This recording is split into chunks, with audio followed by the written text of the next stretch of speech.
The row over Hillary Clinton's emails has been rumbling on for months and has now suddenly blown up again.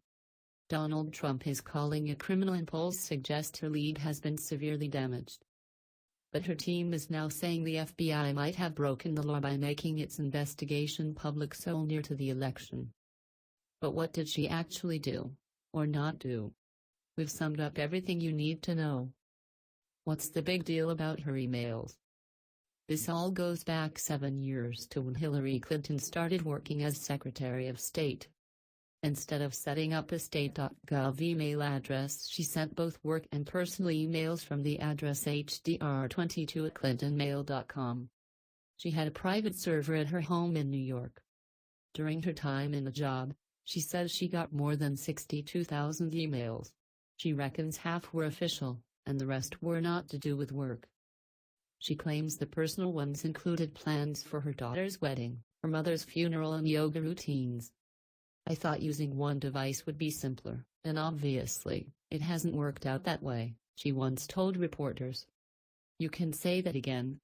So what's the scandal? Basically, she's asking the American public to automatically trust that she's not hidden any awkward information. Critics point out that using her own server and email address meant that Hillary Clinton had total control over her messages.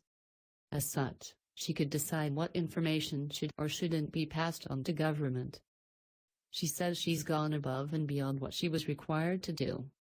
But there's also the question of security. Some argue that relying on her own server could have made things easier for hackers and foreign spies. There's no way to prove if this happened or not. But we do know that government servers aren't always totally secure. The State Department itself was hacked in 2014. Was this illegal? This is all a bit of a gray area, but probably not. The law at the time said officials using personal email addresses had to make sure any official correspondence was turned over to government. Hillary Clinton says that did happen, because most of the work emails went to people with government accounts, and so were automatically archived. In May 2016, the State Department said she went against government policy by not asking permission for her personal email address. But that's not a crime. Hasn't the FBI already investigated this? Yes. In July, it cleared her from doing anything criminal. But she didn't come away from it squeaky clean.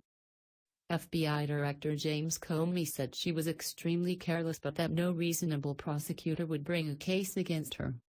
The Bureau also pointed out that Hillary Clinton failed to hand over thousands of work emails.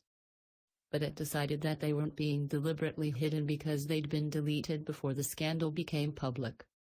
Her camp has constantly tried to move the focus away from the email row, but Donald Trump seized on it, often calling her Crooked Hillary.